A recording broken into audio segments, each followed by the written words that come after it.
When my wife Laura emailed me a divorce notice while I was deployed in Afghanistan, emptying our $92,000 savings and forging my name on a $340,000 loan, she thought she'd broken me, but she didn't know I was already planning my fight back. I'm Mark, a 41-year-old staff sergeant in the U.S. Army's 10th Mountain Division. It's June 2025, and I'm in Helmand, Afghanistan, where the sand grinds into your skin and the heat never quits. After a brutal day on base, I'm hunched over my laptop in a tent that smells of dust and diesel. It's 6 p.m., the desert sky burning red outside. My phone buzzes, an email from Laura, my wife of 12 years. The subject line cuts deep. We're done. My heart slams against my ribs. She's filing for divorce. Then a bank alert pops up. Our joint account, our life savings, $92,000, now sits at $18.52. I stare at the screen, my hands shaking. She's let some guy named Tom move into our Colorado Springs home. He's walking my dog, Bailey, and driving my truck. My truck, the one I rebuilt with my dad's old wrenches. I lean back on my bunk, the world tilting. All right, Laura, I say to the empty air, my voice low and tight. You think you played me. You've got no idea who I am. Laura and I met in 2011 at a barbecue, her laugh ringing out over the clink of beer bottles. I was a soldier on leave, searching for something to hold on to.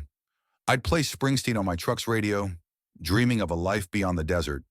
We fell hard, married fast, and bought a house with a VA loan in my name.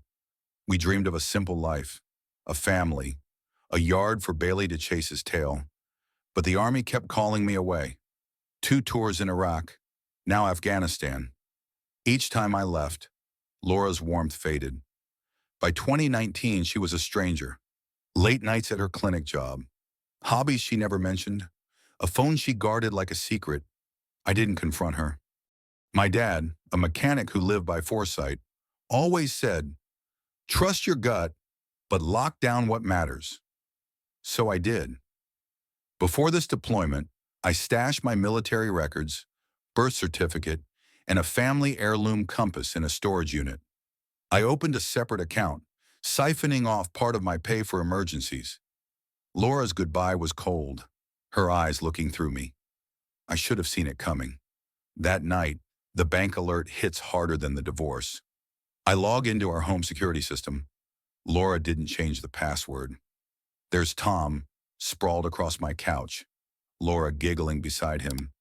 My blood boils, but it's not just hurt, it's clarity. This isn't a breakup, it's a robbery. I grab a notebook and scribble, call Sarah. My Army buddy turned lawyer, check the VA loan, protect my pension. The next morning, another alert lands, a $340,000 mortgage on our house, signed with a name that's not mine. My stomach twists.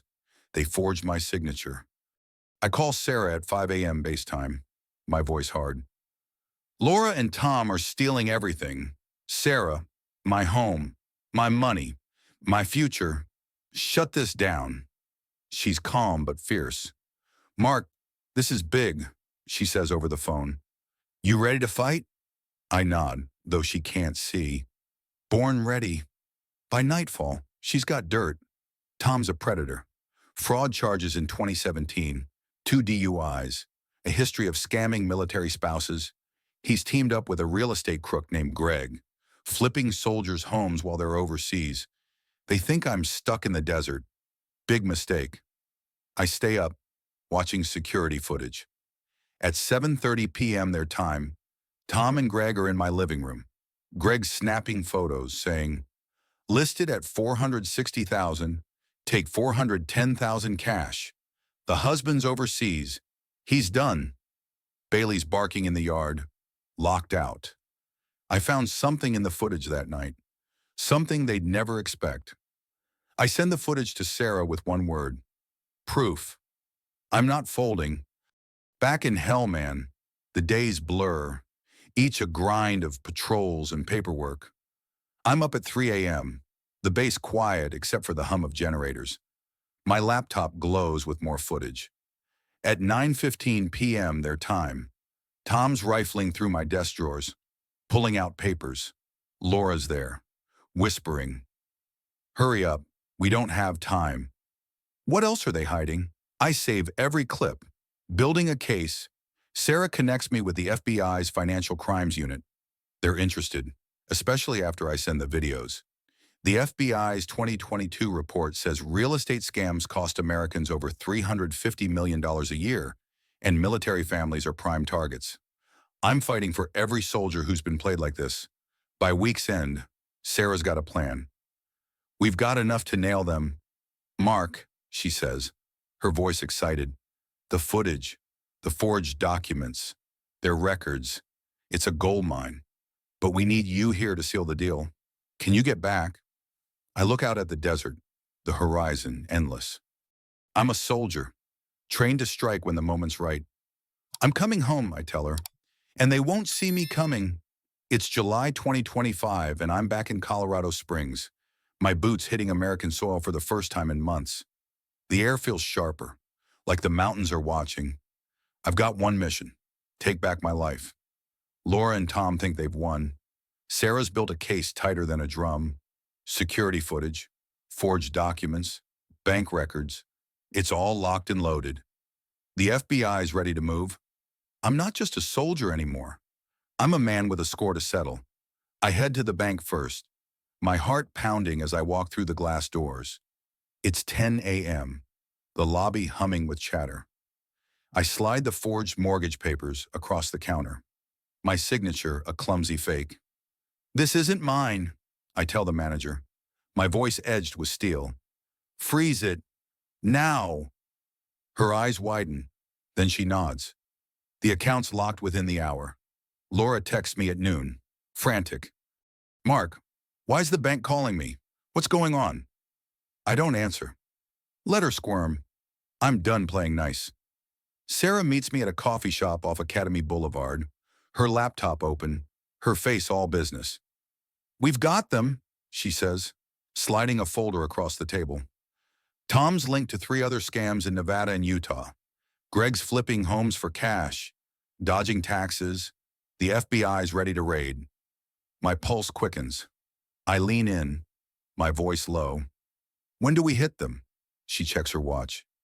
"Tomorrow, 9:45 a.m. Be there." I nod, feeling the weight of the moment. My home, my dog, my life. They don't get to take that. The next morning, I'm parked a block away in a rental car. The street's quiet, the Rockies looming. My hands grip the wheel tight. At 9:45 a.m., tires screech. FBI agents swarm my house like a storm. Black SUVs block the street. Radios crackle. Doors fly open. My heart races, but I stand taller, watching their world collapse. I step out, seeing agents pour in, badges flashing. Tom's sprawled on my couch like he owns it. Not today. Agents shout orders. He freezes, his smirk gone. Cuffs snap on his wrists. Greg's in the kitchen, his hands shaking as the cuffs click, his phone clattering to the floor. Laptops, files, hard drives, boxed up, carried out in a rush. Bailey barks wildly, tail wagging as an agent lets him inside. Laura pulls up at 10:15 a.m., her face pale. She sees me across the street. Her eyes lock on mine, wide with panic. "Mark, what did you do?" she yells, her voice breaking. I walk toward her, slow and deliberate. "You forged my name. Laura, you sold our life for a con man. Did you think I'd just take it?" She stumbles back, speechless. An agent approaches her, reading her rights. She's not arrested, not yet, but the forged signature ties her to the scam. Her hands tremble as she watches Tom and Greg hauled away. My house is mine again. The raid's a blur. Agents tear through drawers, pulling out fake IDs, burner phones, and papers linking Tom and Greg to a multi-state fraud ring. The FBI's lead agent, Carter, shakes my hand. "You did good. Mark, your evidence made this clean." I nod, My eyes on the house. The front door's open. Sunlight spilling onto the porch. Bailey bounds out, leaping into my arms. I kneel, burying my face in his fur. For the first time in weeks, I breathe easy. Justice feels good, but it's not enough. Tom and Greg are charged on the spot. Conspiracy, wire fraud, identity theft. My late-night hours combing footage paid off. Sarah's voice crackles through my phone at 11 a.m. We've got them dead to rights. Mark, the bank's reversing the loan. Your pension's safe. I smile, but it's not over. Laura's standing there, her world unraveling. I look at her, my voice cold. You picked the wrong side, Laura. You should have known better. She turns away, silent, as the last FBI van pulls out. The street goes quiet. I stand on my lawn, Bailey at my side, the mountains watching. I've won this round, but there's a bigger web, and I'm not done pulling it apart. The FBI raid left my home quiet, but the echoes of that day still ring. It's August 2025, and I'm on my porch, Bailey at my feet, the Rockies like old friends. Tom and Greg are in cuffs, charged with conspiracy, wire fraud, and identity theft. Laura's world is crumbling, her role exposed. I've taken back my house, my truck, my dog. The bank reversed the $340,000 loan. My pension's secure. My separate account kept me afloat. But this isn't just about me. The evidence I gathered, those late nights in Hellman, didn't just save my life. They're saving others, too. I'm in Sarah's office the next week. Papers spread across her desk like a battle map. She's all business, her voice steady. Mark, the FBI's digging deeper. Tom and Greg's operation hit 13 other military families. They struck in Colorado, Nevada, and Utah. Your footage cracked their network wide open. My chest tightens. 13 families, soldiers like me, targeted while serving overseas. I lean forward, my hands clasped. What's their punishment? They don't get to walk away. Sarah nods, flipping through a file. Tom's looking at 7 years. Greg gets 5. They're paying restitution, starting with your $92,000. The judge isn't playing. Tom's bravado faded in court, his eyes avoiding mine. I exhale, the weight lifting. Justice isn't just a word. It's real, and it's mine. Laura's next. She shows up at my house at 6 p.m., her face drawn, eyes avoiding mine. She's holding a cashier's check for $92,000, her hands trembling. Mark, I didn't know it would go this far, she says, her voice breaking. Tom said it was easy money. I was stupid. I take the check, my voice cold. You didn't just betray me, Laura. You stole from us, from everything we built. You don't get to cry your way out. She flinches, stepping back. The court ordered her to repay the money, and she's on probation for forging my signature. She's not charged like Tom and Greg, but her life's in pieces.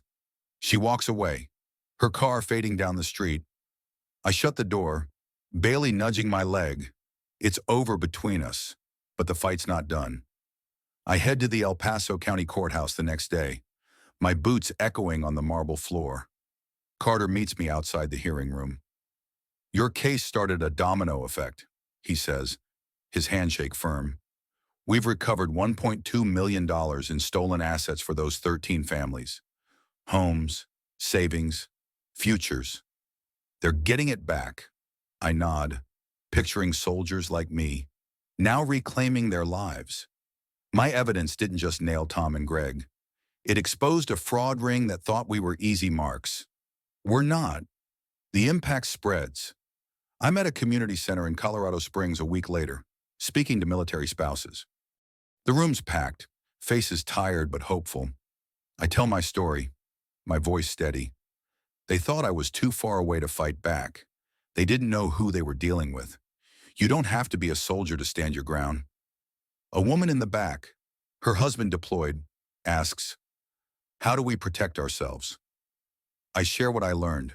Secure your accounts, check your credit, keep records. The crowd nods, some taking notes. They clap, not just for me, but for each other. We're stronger together.